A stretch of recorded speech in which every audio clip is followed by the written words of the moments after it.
I had so many good colleagues who taught me so much. Yes.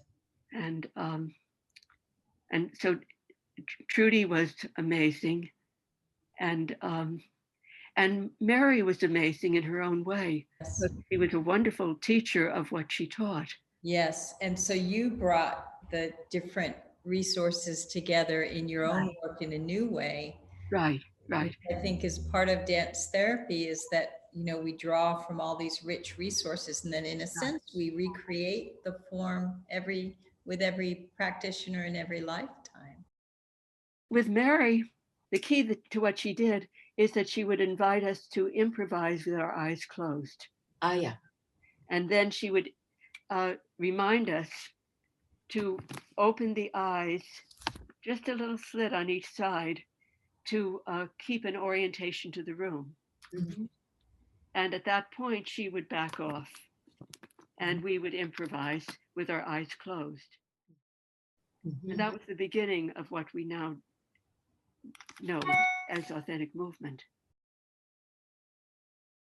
And there she was in a wheelchair. Yes. You said, Kalila, sensing. So she was holding space, witnessing. Everyone was on the floor. She started with a relaxation technique. And then they started moving from the inside, being moved. And she was holding the role of the witness, even though she couldn't move very much in her wheelchair. But she watched everyone in a very focused way. And she could feel in her senses how she was touched by what they were doing. Right. Really fundamental parts of witnessing.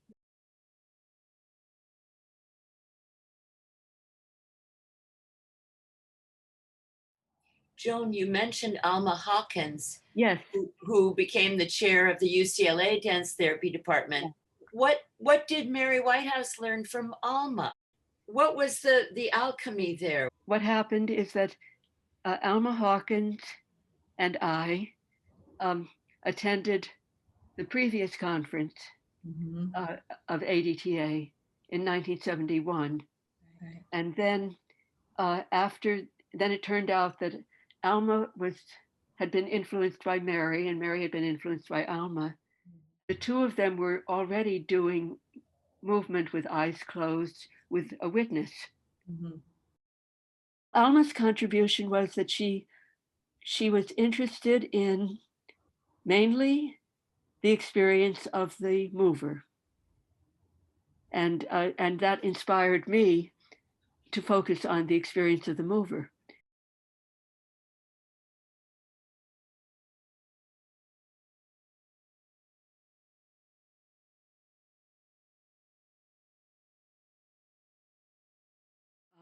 You remember Tina in Africa? Absolutely. That's a very special memory that I have.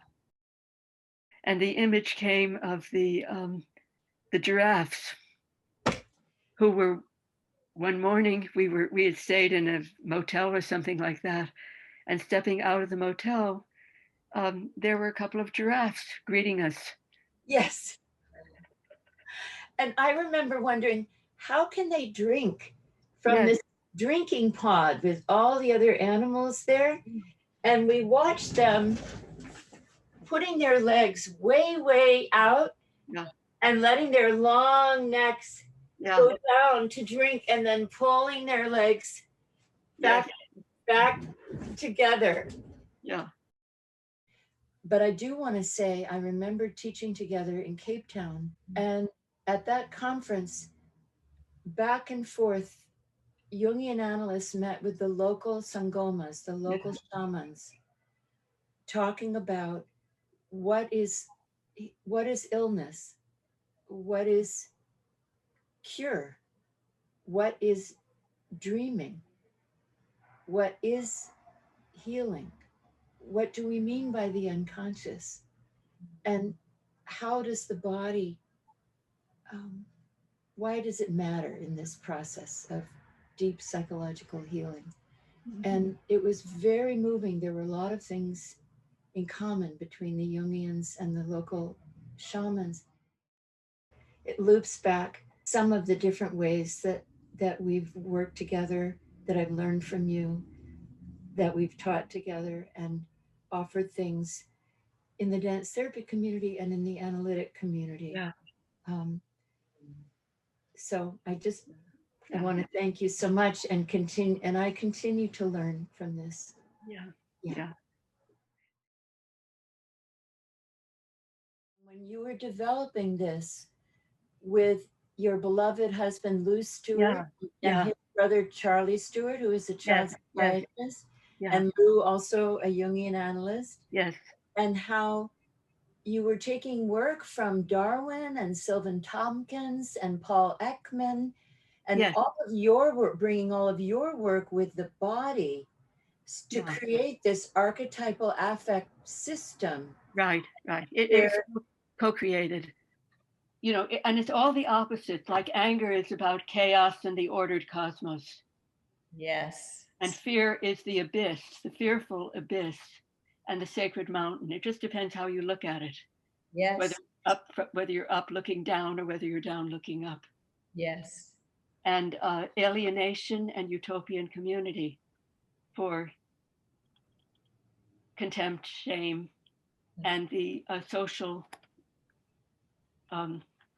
relatedness of people and living things to each other. And the void, the emptiness of the void, and the abundance and beauty of nature, another pair of opposites. I think you and Lou would talk about the world's creation myths. Yes. And how things like the abyss, the void, the holy mountain that appear in so many of the world's creation myths, the way you have linked the major affects with the body behaviors, the world's creation myths, the highest human potentials, if you're able to go through the crisis affects, the very painful, difficult ones, and bring joy, interest, and curiosity, as you and Kalila were just talking about. And how we can become the best of ourselves, not by spiritual bypass, jumping over difficult things, but by going through it in an embodied way. Exactly. That's where the transformation happens. Like what you just showed, a map of the universe. Yeah. Yeah. Amazing. Yeah. And it was amazing. You've really been able to give our field, Joan. Are these maps, these frameworks that bring together evolutionary things, developmental psychology, Jungian depth analytical psychology, dance and movement with the body? You've been one of our major theorists in bringing this material together and offering it to our, I would say, community and dance movement therapy communities because of the analytic world and other groups. Yeah. It's been a tremendous contribution. Yeah. Well, it's exciting material to work with. It's also a little bit overwhelming to look at a legal-sized piece of paper, that starts with the innate image imprints of the abyss, the void, chaos, alienation, darkness, diffuse illumination, and focused insight. Yes. So, I mean, they're just different ways of describing light and darkness, and darkness is necessary. Where would we be without it if we couldn't sleep at night? And in terms of darkness, we're going through a dark period, nationally and internationally, and therapy helps a lot to stay resourced, to bring more consciousness to the lead in the body, or to the grief, to be able to fulfill the expression of grief or anger, to bring interest, to find joy. How important these things are at all times, really. Yeah.